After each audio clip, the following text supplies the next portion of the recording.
me okay in the back? Yeah. Okay, good. So I'll keep the microphone off for today. Louder?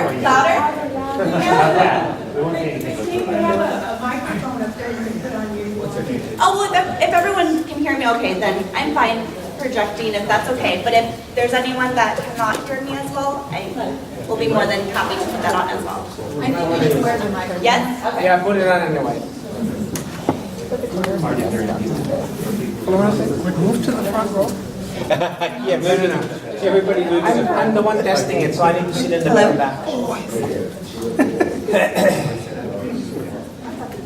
Okay, can you guys hear? Can you hear me? Yeah. Okay. Well, good afternoon, everyone. My name is Christine Lee, and I'm a Plan Enrollment Administrator at PARS. With me here today are Heidi Vega and Patrick Machado. Heidi is the Plan Enrollment VP for our company, and Patrick is an administration specialist for PARS. So welcome to the PARS Supplementary Retirement Plan Orientation for Desert Community College District. We're here today to take you through all of the components of this plan so that you can make an informed decision as to if this plan will work for you or not.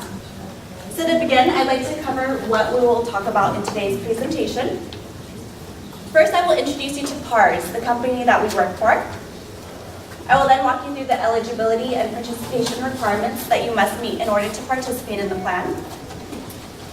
I'll let you know how the benefit plan is structured, as well as the 14 different monthly annuity payment options that are available to you.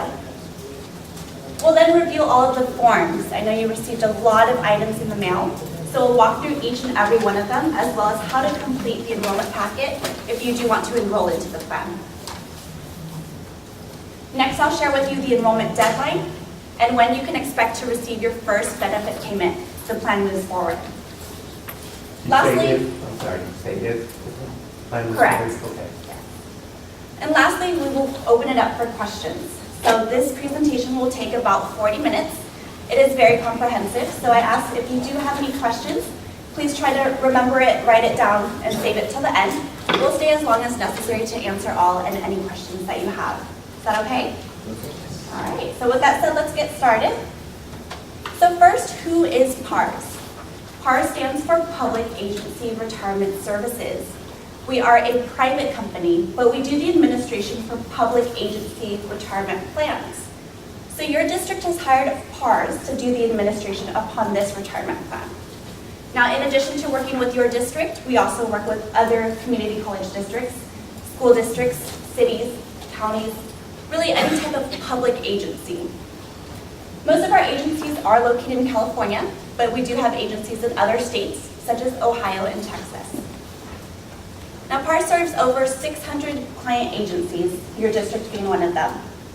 We have over 270,000 plan participants who, just like yourself, were considering enrollment into one of our plans. And we administer over 1,200 different retirement plans. PARS has been doing this since 1983. Okay, so next we'll walk through the eligibility requirements that you must meet in order to participate in this plan. So number one, you must be a faculty, educational administrator, classified non-management, classified administrator, or a confidential staff in a permanent regular position with the district as of March 21st, 2014. And that's the date that the Board of Trustees must approve this plan. Secondly, you must have 5 years of district service as of June 30th, 2014. Third, you must be eligible to retire under CalPERS or CalSTRS as of June 30th, 2014. So under CalSTRS, you have to be at least 55 years of age with 5 years of CalSTRS service, or you can be at least 50 years of age with 30 years of CalSTRS service. And under CalPERS, you would need to be at least 50 years of age with at least 5 years of CalPERS service. And lastly, resignation from the district on or before June 30th, 2014, after the completion of the 2013-2014 academic school year. Now, if you met those requirements, you should have received a packet in the mail. And did everyone here that meets those requirements to receive one for the most part? Okay, I see a couple people saying no. So if that's the case, please see one of us after the meeting today. We'll make sure that we get you a packet. Now this plan does not require that you retire from CalPERS or CalSTRS. So that's the great thing about this plan. You could be interested in this plan, enroll and receive a benefit, and postpone your retirement through CalPERS or CalSTRS until later in time. So if you do enroll into the plan, you stop working for Desert CCD, you could work anywhere else you would like. You could work for another community college district, a school district, a city, a county, anywhere in the private sector, and still receive this benefit. Although I know some of you may be looking into retirement within this year or maybe the next year or two, this slide is to show you that we are separate entities. CalPERS, CalSTRS, and PARS, we are 3 completely separate organizations. So if you are interested in retiring or just looking at the numbers, we do encourage you to contact CalPERS and CalSTRS. For those of you that have a packet, there is a half-sheet green flyer, and within that packet does include all of their contact information. Now the purpose of today's presentation is in no way for me to sell you upon our retirement benefit. It has to be a choice of your own. So we do encourage you to do your research. Hopefully after today's presentation, you'll have a better idea of what the district is offering you today. It is being offered on a one-time basis. There's no saying when a plan of such manner will next be offered, and it's voluntary, so the decision is up to you. Now I do encourage people to contact CalPERS, CalSTRS, and get an estimate of how much you will receive at the end of this school year, and add the PARS benefit to that. Then get an estimate and compare it to how much you would get in 1 or 2 years out from now. But do not add that PARS benefit to it because it is being offered on a one-time basis this year. Does that make sense? All right. Okay, so next we'll walk through the benefit plan and how it is structured. So for those of you that do have a packet and you want to follow along, you can take out the packet that has a clean colored cover sheet on top. And I believe it has a picture on the right top-hand corner that has a professor and students on it. Right, that's it right there. Okay, and you can turn to page 2 within that packet. It's called the benefit illustration. And that page has been customized specifically for you. So on that page, you will see on the right-hand side a box entitled the PARS Assumptions Table. And that's all of the information that the district has provided to PARS in order to calculate your benefit. Now the district shall make employer contributions into a 403B annuity held at Pacific Life Insurance Company. The sum of those contributions shall be equal to 85% of your final pay. Now final pay for the purpose of this plan, and I say that because your final pay could be different according to CalPERS or CalSTRS. So again, the final pay according to this plan is defined as your employee base salary, including longevity, but exclusive of any other additional pays, according to the salary schedule placed on the 2013-2014 salary schedule, multiplied by your current full-time equivalents. That's what FTE stands for. So if you are a full-time employee, then your FTE is going to be 1.0.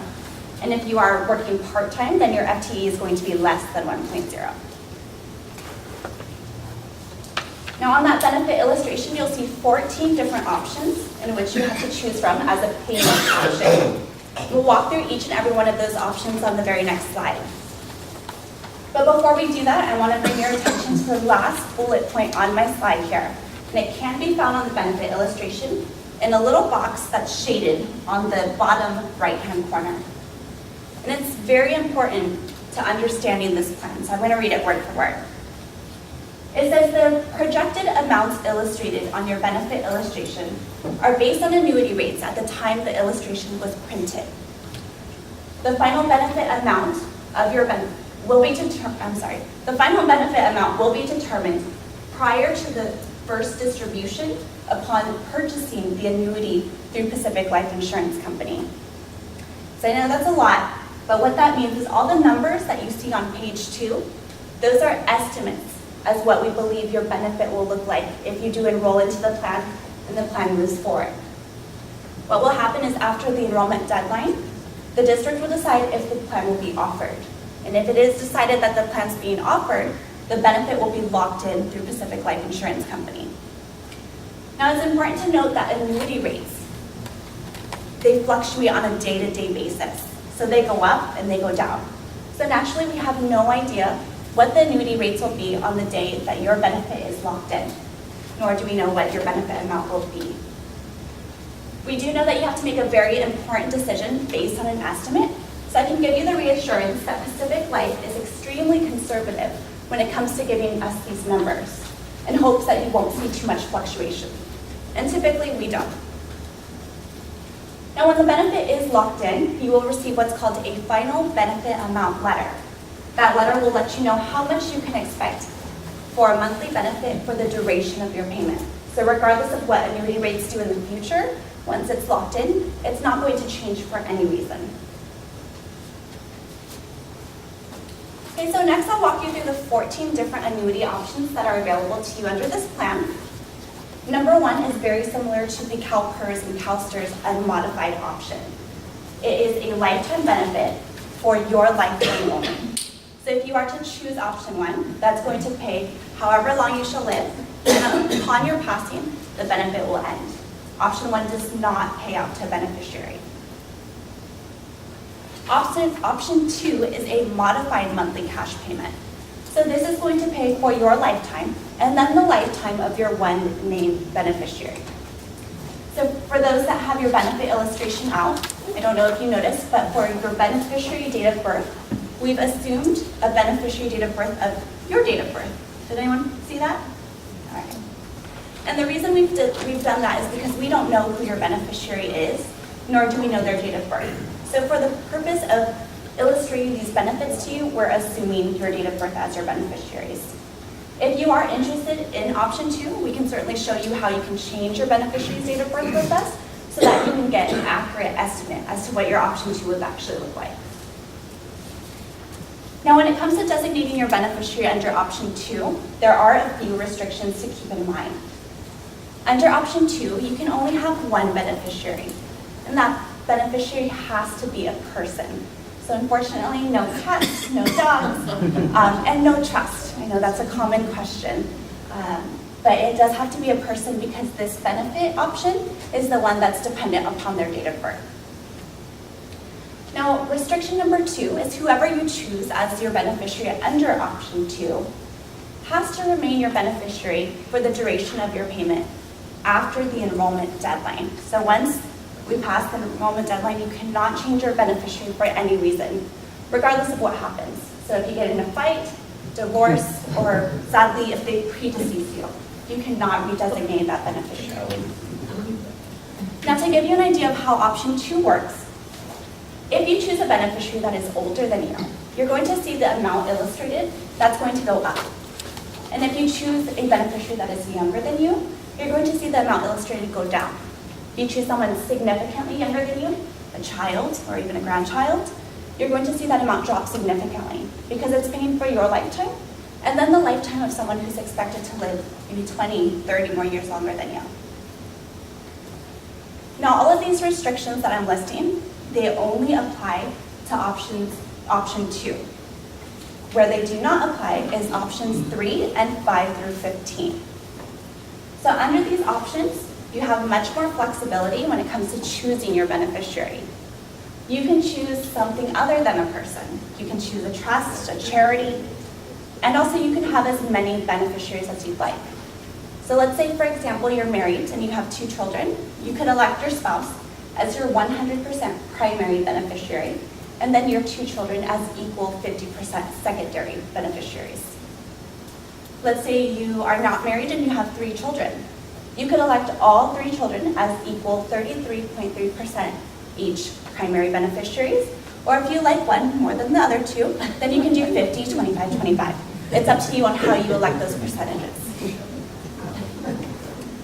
Also, with options 3 and 5 through 15, you can change your beneficiary at any time. So if it's a concern to you that you may not get along with your beneficiary, you can always choose me. I promise I won't make you mad. Now, under option 3, it is a modified monthly cash payment for the greater of your lifetime or 10 years. So The way I like to explain this is I like to compare option 3 to option 1. It's just like a lifetime payment, where as long as you shall live after retirement, 20, 30 more years, you're going to receive a monthly cash payment. Although the unique part to option 3 is that it has a 10-year guarantee built in. So under option 3, if something were to happen to you after 4 years of retirement, then there's 6 years of guaranteed payments left to total 10 years of payments made out. Under option 1, let's take that same situation. If you pass after 4 years, that benefit's going to end after 4 years. No guaranteed payments are made after that. Now options 5 through 15 are fixed monthly cash payments to pay for a fixed amount of years. So the option you choose here is going to match up to the amount of years that it pays out. So option 5 is going to pay out for 5 years for a total of 60 monthly payments. And option 10 is going to pay out for 10 years for a total of 120 monthly payments. Also, under these options, there are a few that are eligible to be rolled over. So I don't know if any of you all noticed, but options 5 through 9 have a little star next to it, a little asterisk. And what that means is the IRS allows you to roll over any payments that are made in less than 10 years. So that is simply an option to you. It is a choice that you have. You can still take any of the options 5 through 9 as a cash distribution, or you can elect to roll it over. So if any of you all are interested in a rollover, there is a salmon colored flyer within the packet that does go over the provisions of how to do a rollover. Now, a common question we get here is, can I split my monthly payment so that half of it is rolled over and half of it is taken as cash? And unfortunately, the answer is no. But where you do have the flexibility is that you can start and stop it at any point in time. So let's say for the first few months, you are comfortable with your CalSTRS income and you want to roll over this PARS payment. You can certainly do so, and once you're ready to take it as cash, you can change it, and then change it back again to a rollover when you're ready. Okay. Now, as previously stated, your district is going to purchase an annuity with Pacific Life Insurance Company. So when PARS went looking for an insurance company to have this account at, we wanted a company that's been around for a long time. Pacific Life was founded in 1868. They're very large in size. So at the end of 2010, they had over $123 billion in company assets. And most importantly to you guys, right towards the middle of my PowerPoint, they're very highly rated. So you can see they're superior, strong, good. So that puts them amongst the highest rated within the United States. Now, if you do want any further information about Pacific Life, we do encourage you to visit them at www.pacificlife.com. Okay, so next I'll walk you through all of the forms that you received. So if you would like to take it out within your packet, we're going to start with that cream-colored cover sheet packet, and we'll go from there.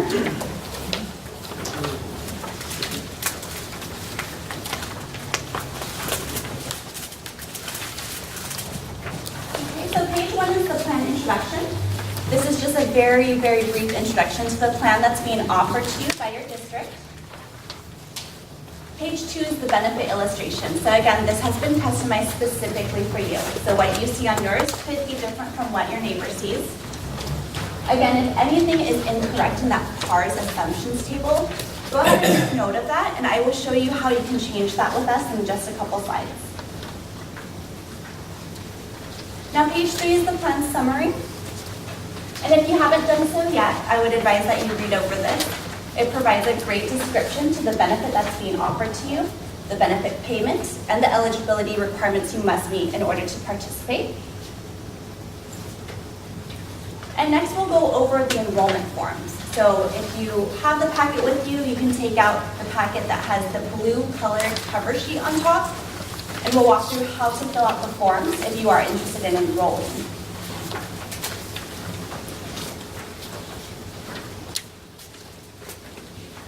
Okay, so the first sheet here, the blue sheet, is the required material checklist. So this lists everything that we would need from you by the enrollment deadline in order to enroll you into our plan. Now, one thing that a lot of people leave out is employee proof of age.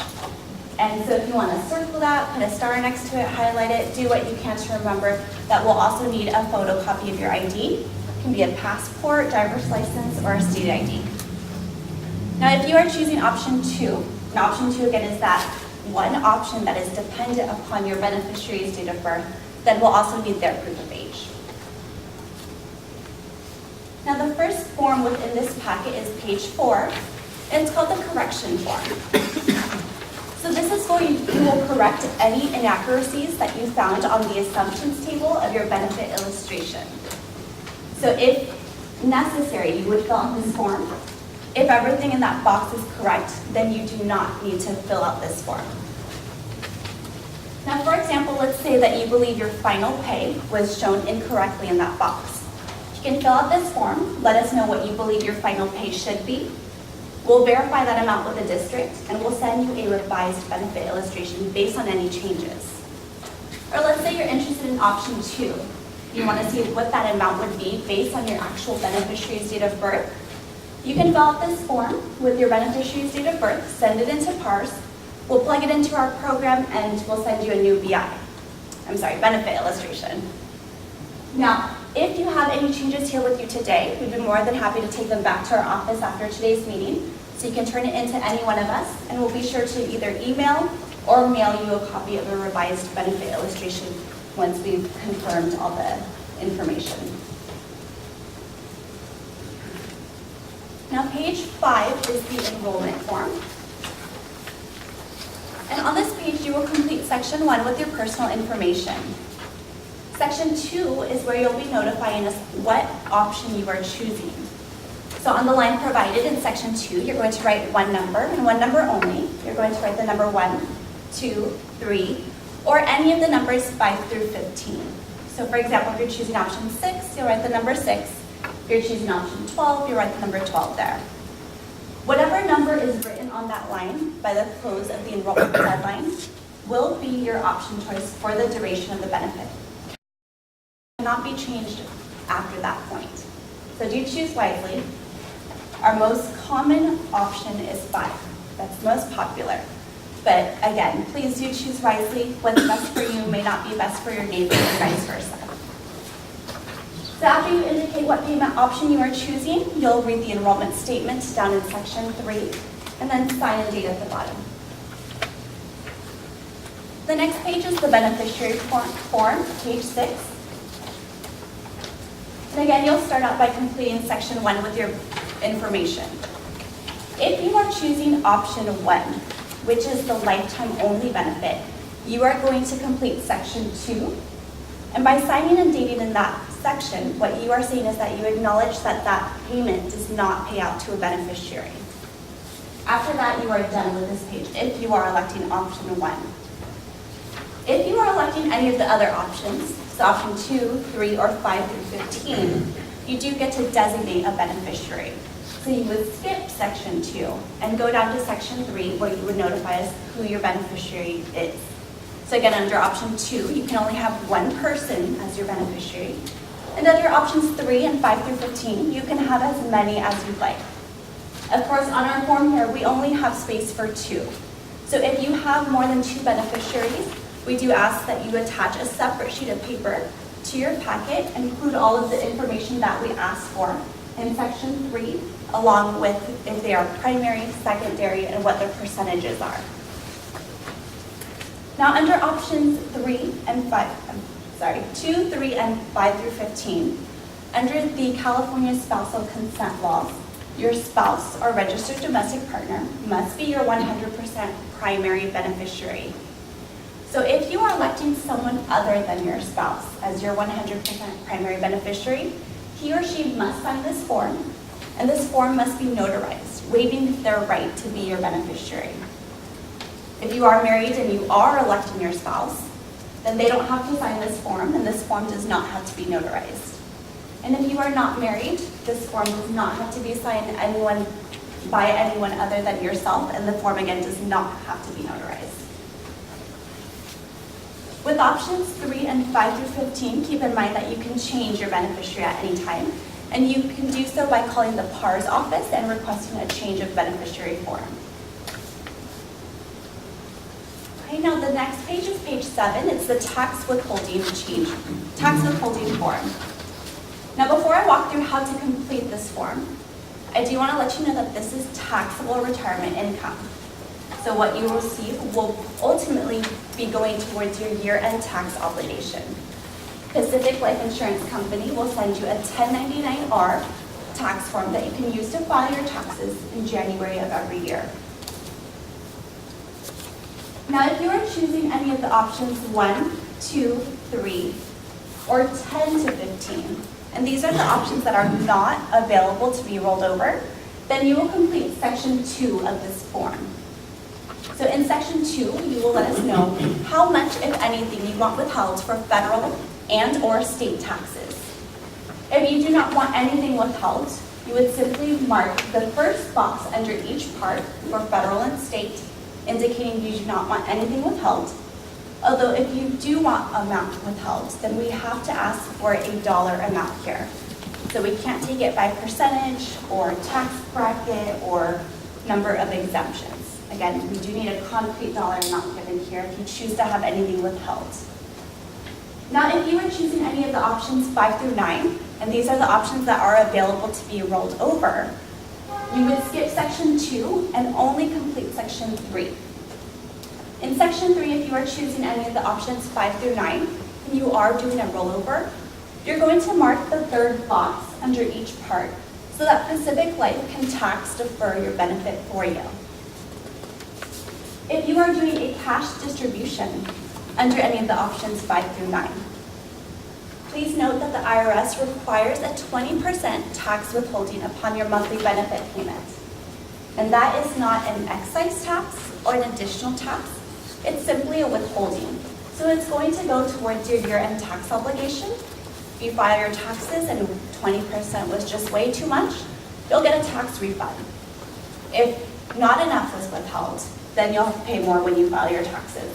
But again, it's just not an excise tax or additional tax in any way. With state tax under options 5 through 9, just like above for any of the other options, there is no mandatory amount. Although please note that since we are residents of California, we'll be subject to state taxes. This form can be changed at any time, so you can elect to change your tax withholdings down the line. And you would do so by calling the PARS office and requesting a change of tax withholding form. Okay, now the next form within the packet is actually just a tax notice. It's issued directly by the IRS, and it explains all of the implications in taking this taxable retirement benefit. So we do advise that you read this over with maybe a financial advisor or tax consultant so that you can fully understand what is expected of you by taking this benefit. Okay, now the next form is the direct deposit form. This form is not required unless you are doing a rollover. So if you are doing a rollover, you will need to you will need to tell us where your rollover account is held, what financial institution, what the address is, and that way Pacific Life will mail a monthly benefit check for your benefit on a monthly basis to your financial institution. Now, if you are doing a cash distribution of any of the options, this form is not required. So if you do not turn this in, you will receive a check mailed home to you on a monthly basis. But we do offer direct deposit. So if you'd like to save yourself a trip to the bank each month, simply fill out this form with your checking or savings account information, and Pacific Life will, on a monthly basis, directly deposit your benefit into your account for you. Now, this information can be changed at any time. So if you change from a rollover to direct deposit, we can simply provide you with this form again to make that change. And this is the only form within your packet that we do not need in order to enroll you. So it's not necessary if you don't have your rollover IRA account set up yet, or you don't have your checking book with you and you're not sure what the numbers are.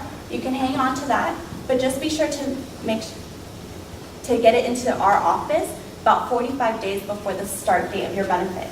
So we can start the very first payment how you expect it to be sent out. The last form within this page is the district letter of resignation. So this is your official notice letting the district know that you are resigning from employment. On the very first line, you're going to print your name. On the second line, you're going to indicate a resignation date. So the resignation date is your last day of work. It's very important to note that your resignation date and your retirement date are 2 separate days. So the soonest your retirement date can be is the day after your resignation date. So again, on here, we need your resignation date. That's typically the last day that you are working. You'll read the statement here on the page and then complete the section down at the bottom. And to make it easy for you, you'll turn this form in with the rest of your packet to PARS. And then after the enrollment deadline, we will forward them onto the district for you.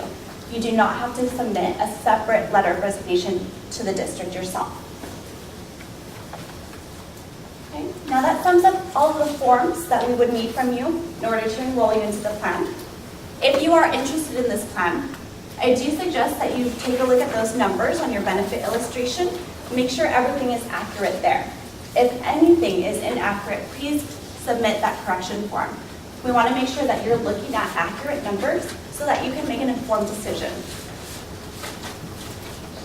Now, if you are retiring, please make sure to contact CalPERS and CalSTRS to make an appointment, get an application, and sit down with them to really do some number crunching. Also, some of you, if you worked in the private sector, you may be eligible for Social Security benefits. And if that is the case, you'll want to contact them to see if you are eligible for anything. And lastly, consult your financial advisors. So hopefully I've given you enough information today. Really do your research, talk to your family, talk to your friends. You know, this plan is going to work well for others and maybe not so well for some. But hopefully it will work for you because, again, it's being offered on a one-time basis. We could just hold the questions then, I'm almost done. Now again, these are the forms that we would need from you to enroll you into the plan. All of these forms need to be in our office by 5 p.m. on the deadline date. You can turn them in via mail, fax, or via email. Just remember that however you turn it in, it is within our policy at PARS to give you a call to let you know that we received it. We will let you know if anything is inaccurate or if something was left out so that you can complete your packet and make sure it is all complete by the enrollment deadline. If you do not hear from us, we do recommend that you call us back. I'd hate for you to lose out on an opportunity of such just because of a faulty fax line or a fax that came in upside down. We get those all the time and we have no idea who to contact when that happens. Now the enrollment deadline is no earlier than April 1st and no later than April 11th. So unfortunately, if we receive a packet any earlier than that or any later than that, we cannot accept it. We'll have to return it back to you. Now the latest that you can get it to us is by April 11th at 5 p.m. By 5 p.m., it needs to be in our hands. It cannot be postmarked or on its way, or I meant to send it, but I forgot. We absolutely need everything in our hands by 5 p.m. on April 11th. Now, in order for this plan to move forward, sufficient participation in each employee group must meet the district's fiscal and operational objectives. Now, this decision will be made by May 23rd, 2014. So if the district approves the plan and the plan moves forward, then everything's locked in. You cannot withdraw your enrollments or your letter of resignation. That letter will be processed. If the district decides that their objectives have not been met in offering this plan, then the plan will be rescinded. Everything that you have turned into PARS from the enrollment packet to the letter of resignation will automatically be rescinded. It will be almost as if this plan was never even offered and you would continue working. Now we are offering one-on-one counseling meetings. These are going to be held next week on Tuesday and Wednesday. I know we have people have already been calling in to make appointments, so if you are interested, please give us a call, shoot us an email, let us know what time works best for you. We can certainly set you up for that. They're going to be set in 30-minute increments. So this is your opportunity to sit down with the PARS representative one-on-one, ask any questions you have, to go through the forms to make sure you are filling it out correctly. This time is yours, so you can do whatever, ask whatever you would need. Now, as I said, you can mail, fax, or email your packet into us. But if you're more comfortable turning in your packet to a person, we will be back here on April 9th, and again, that's within the enrollment window, to accept any packets that you want to turn in. So this is a first come, first served meeting. There are no appointments. So if you do come to this meeting, we ask that you have your packet filled out to the best of your ability. And if you do turn in your packet on that day, then you will receive a written receipt letting you know that we have your packet and you are enrolled into the plan. Now, if the plan moves forward, your first benefit payment will be due to you August 1st of 2014. And Pacific Life Insurance Company is really great about getting those payments out in time. So for example, with August 1st, they'll probably send the payments out about a week before then in July to make sure that you receive your payment by the 1st. And direct deposits are typically in people's accounts by the last business day prior to the 1st. So they're really great about getting payments out. And even though it is Pacific Life that makes your benefit payments to you, from this point on, it is forever PARS that you will contact in case you have any updates, if you have any questions about the enrollment process, really anything about the PARS Supplementary Retirement Plan we'll be able to help you with. This is our information. It's also at the bottom of every form within your packet.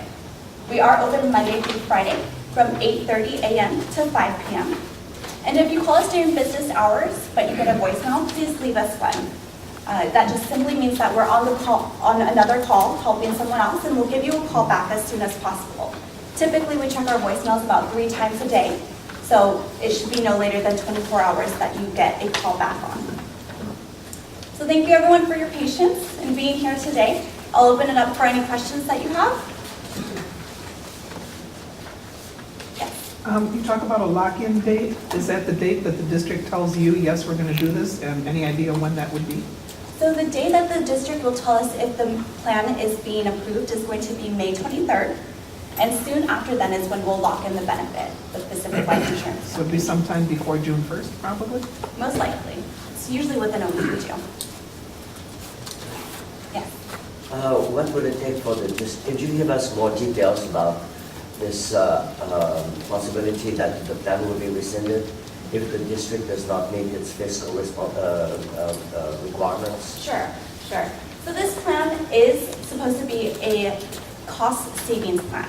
The district is offering it because they're hoping to save some money by offering it. So it's a win-win situation for the district and hopefully the employees involved as well.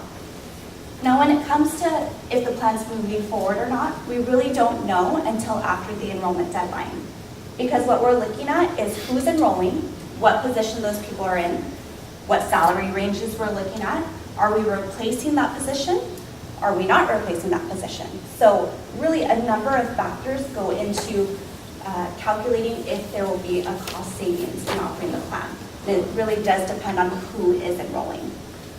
Some of us will retire depending on whether this plan comes through. Right. We would have to make that decision as well as participating in this plan.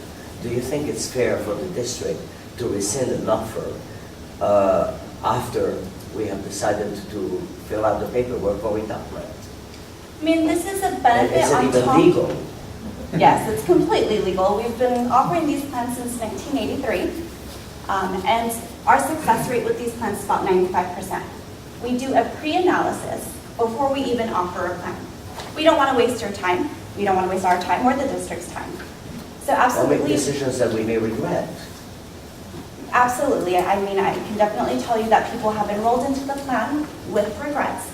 But that's why I'm hoping that the information I'm giving you today will help you make an informed decision as to if it will work for you or not. It's a completely voluntary plan. So I'm hoping that if you do enroll into the plan, it's because you've done your research and that you know that it will work for you. And ultimately, if the district does decide that the plan is not producing a savings for them, they're going to rescind everything. Everything's rescinded. Your letter of resignation. Not everything will be rescinded. What would not be? Some of us may have applied for retirement. Right, and you can rescind And that's- that if that's the case. Really? You can speak with CalPERS about it, but we've had people that want to make sure all their ducks are in a line, so they'll enroll into the plan. And they'll speak with CalPERS, submit their application, and if a plan is rescinded, which again rarely happens, then they can rescind their application for retirement. But if you want to wait, if you're unsure, if you want to put in that retirement application with CalPERS and CalSTRS, you can wait until after May 23rd. Of course, that may delay your first benefit through CalPERS or CalSTRS, essentially, but ultimately that choice is up to you and how you would like to handle that. Okay. Yes. So just for clarity, did I just hear you say there's a 95% chance this will go forward? Can I trust that? From our success record. Because we're hearing 14 full-time faculty is the rumor that's going around. Okay. And I've heard that from fairly dependable sources. Okay. So Yes, is that and a number that I can... there's always a magic number floating around. Well, that's the number that we're all hearing. Right. I just heard you say 95%. 95% of our past plans. Well, that's fairly dependable. Right, so not specifically this plan has a 95% chance, but we wouldn't be offering it unless we thought that there was a likelihood that it would be moving forward. Question, were you, so PARS was the one that came to the district and offered them this cost savings plan, so were you the one who went, who started, were you the one who initiated? I'm not a part of our sales team. Got it. I'm not sure necessarily if the district reached out to us or if Okay. we've reached out to them, but our plans are started in both ways. So people have heard about our plans being offered and they want to offer it with their district as well, or we'll reach out and see if there's a need for it. And we do have plans where we do a pre-analysis and we see that the numbers just don't make sense. Doesn't make sense to offer the plan. So we'll let them know. We're not going to offer a plan if it doesn't make sense. One other question. Sure. Would you explain the March 21st date here, contingent on board trustee? Right, so the Board of Trustees has to approve the offering of this grant. So we have to first go through March 21st for an approval. And we'll hear that, how will we hear that, whether that's been approved or not? What's the board? We could send out an email from HR. Okay. So you'll receive an email. Thank you. Or actually, they stream the meeting. Yeah, we can You can watch the whole An thing. email would be nice as well. Thank you. And then one other question. Sure. There's nothing here that says one could not come back if he doesn't have this policy, right?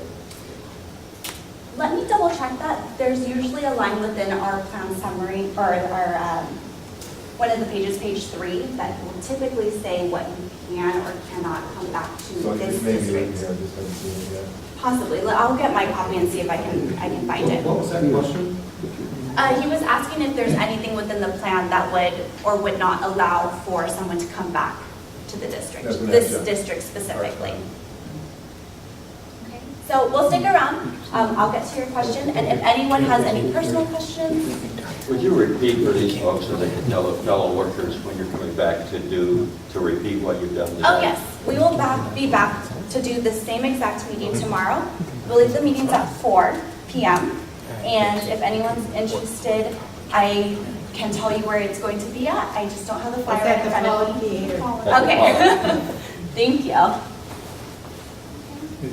What happened to option 4? There is no option 4. Why not? So it's just easier to say that Can we write option that 5 pays out for 5 years That's right. instead Oh, of saying because of the number option. of years. Yeah, just makes it a little bit easier to follow. We can't write in our own option. Yeah. Let me take that question back. BYO No, option. you cannot write it as an option. Okay, well, again, thank you everyone for being here today. Good job. Thank you.